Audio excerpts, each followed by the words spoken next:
Hi viewers, welcome to our channel. ప్రస్తుతం మనతో పాటు దాము బాలాజీ గారు సీనియర్ జర్నలిస్ట్ ఉన్నారు. వారితో ఒకసారి మాట్లాడదాం. నమస్కారం సార్.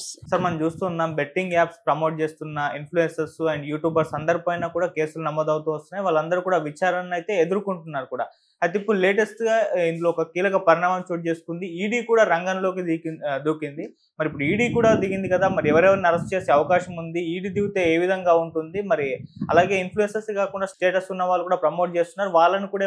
వాళ్ళపైన కూడా ఏమన్నా కేసులు పెట్టే ఛాన్స్ ఉందా సార్? ఏం చెప్తారు దీనికి? మామూలుగా చిలికి చిలికి గాలివాన అయినట్టుగా ఇది ఇప్పుడు ఏమవుతుందంటే మెల్లమెల్లగా ఆయన స్టార్ట్ చేసిన పోరాటం, సజ్జనార్ స్టార్ట్ చేసిన పోరాటం మెల్లమెల్లగా సెలబ్రిటీలు, అంటే వీళ్ళు సెలబ్రిటీలు అంటే ఒక రకంగా యూట్యూబ్ సెలబ్రిటీలు ఆరేంజ్, అంటే సెలబ్రిటీల్లో కూడా కింది స్థాయి వాళ్ళని చెప్పచ్చు. పై స్థాయి వాళ్ళ జోలికి ఆయన వెళ్ళట్లేదు సజ్జనార్.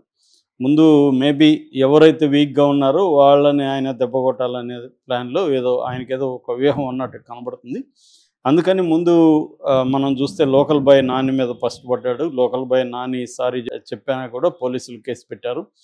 ఆ తర్వాత భయ్యా సన్నీ యాదవ్, అతను ఒక బైకర్తో ప్రపంచంలో అనేక దేశాలకు వెళ్ళడం అవి చేస్తున్నాడు. సో అతని మీదకి వెళ్ళాడు. ఇంకా వరుసగా దాంట్లో ఉన్న అందరి మీదకి వెళ్ళడం. నిజానికి చాలామంది మీడియా ముందుకు వచ్చి సారీ చెప్పి మాకు ఇంత ఇదని సీరియస్ అని తెలీదు, మేము ఇక మీద చేయమని సుప్రీత లాంటి వాళ్ళు చెప్పారు. అయినప్పటికీ కూడా పంజాగుట్లో 11 మంది మీద కేసు పెట్టారు. విష్ణుప్రియ, సుప్రీత, ఇమ్రాన్ ఖాను, హర్షద్ సాయి, రీతు చౌదరి, టేస్టీ తేజ, తర్వాత శ్యామల, కిరణ్ గౌడు, సన్నీ యాదవ్, ఇలాంటి బండారు పేషియాని, ఇలాంటి వాళ్ళ మీద అంతా కూడా కేసు నమోదు చేస్తారని చెప్తున్నా. నిన్నైతే టేస్టీ తేజ అండ్ విష్ణుప్రియని విచారణకు రమ్మని పిలిస్తే టేస్టీ తేజ మాత్రం వచ్చాడు, విష్ణుప్రియ రాలేదు. వీళ్ళందరికీ మద్దతు తెలియజేయడానికి శేఖర్ భాష కూడా పంజాగుట్ట పోలీస్ స్టేషన్కి వచ్చాడు. అయితే ఇప్పుడు కొత్తగా వస్తున్న వార్త ఏంటంటే దీంట్లోకి ఈడీ కూడా ఎంటర్ అయిందండి. మామూలుగా ఈడీకి బెట్టింగ్ యాప్స్కి ఏం సంబంధం? ఈడీ అంటే ఏంటి? మనం ఎన్ఫోర్స్మెంట్ డైరెక్టరేట్. అది జనరల్గా ఫైనాన్షియల్ ఫ్రాడ్స్ లేదా ఎకనామిక్ అఫెన్సెస్లో ఇన్వాల్వ్ అవుతుంది. సో దాని ఎక్కువగా అది పిఎంఎల్ఏ చట్టాన్ని ఉపయోగించుకుంటుంది. పిఎంఎల్ఏ అంటే నేను చాలాసార్లు దాని మీద చెప్పాను, prevention of money laundering act అనమాట.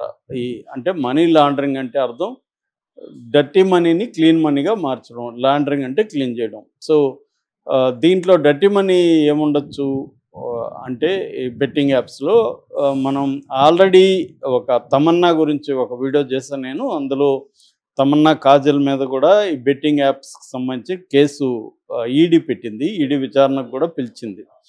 సో అది మామూలుగా ఏంటంటే ఈ మహాదేవ్ అనే ఒక బెట్టింగ్ యాప్ ఉంది. మహాదేవ్ అనేది దుబాయ్ నుంచి పనిచేస్తుంది. ఇందులో 5,000 కోట్ల స్కామ్ జరిగిందనేది చెప్తున్నారు.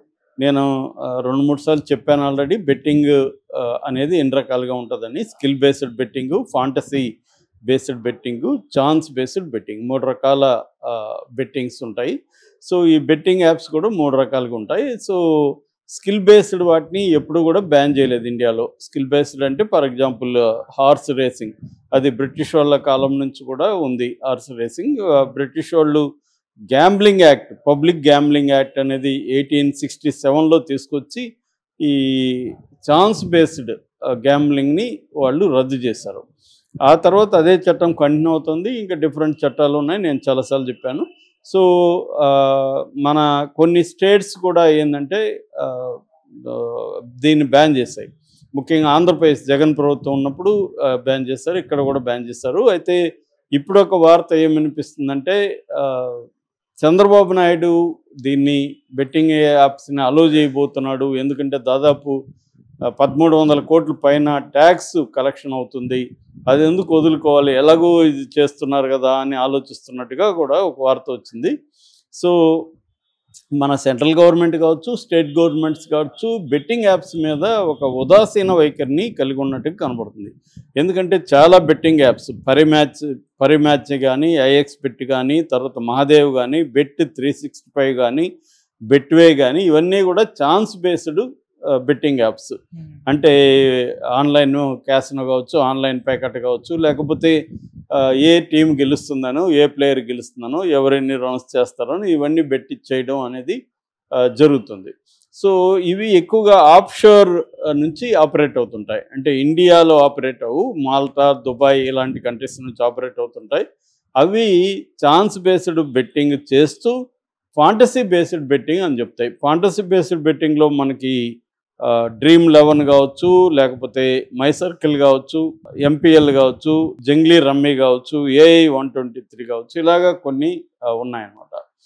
సో వీటిలో ఈ ఛాన్స్ బేస్డ్ చేసేవి కూడా ఫాంటసీ బేస్డ్ కింద చట్టాన్ని ఉల్లంఘించడం కోసం టెక్నికల్గా వాళ్ళు తప్పించుకోవడానికి ట్రై చేస్తున్నారు. ఇది ప్రభుత్వాలకు తెలిసినా ఎందుకు చాలా ప్రభుత్వాలు గమ్మునుంటున్నాయంటే ట్యాక్స్ రెవెన్యూ అనేది గవర్నమెంట్కి ఆదాయం వస్తుంది. రెండవది పొలిటికల్ పార్టీలకి వీళ్ళు ఫండింగ్ అనేది కూడా ఇస్తున్నారు. సో దీనికి వీళ్ళు ఏం చేస్తున్నారంటే, ఒకటి టాప్ క్రికెటర్స్ని ఈ బెట్టింగ్ యాప్స్ మంచి డబ్బులు ఇచ్చి పబ్లిసిటీ చేయించుకుంటున్నారు. నేను నిన్న కూడా లిస్ట్ చదివాను. క్రికెటర్స్ అందరూ కోహ్లీ దగ్గర నుంచి, ధోని దగ్గర నుంచి, గంగూలీ అందరూ కూడా చేస్తున్నారు. అట్లాగే పెద్ద సినీ సెలబ్రిటీస్ అనిల్ కపూర్ కావచ్చు, షారుఖ్ ఖాన్ కావచ్చు, బొమ్మాయి ఇరాన్ కావచ్చు, వివేక్ ఒబెరాయ్ కావచ్చు, మనోజ్ బాజ్పేయి కావచ్చు, పూజా హెగ్డే, ఇలాంటి వాళ్ళందరూ కూడా దానికి చేస్తున్నారు. కానీ ఇప్పుడు ఈడీ ఈ 11 మంది మీద ఈడీ రంగంలో దిగింది. సజ్జనార్ ఏమన్నా ఈడీకి కూడా లెటర్ రాసాడా అనేది తెలియదు.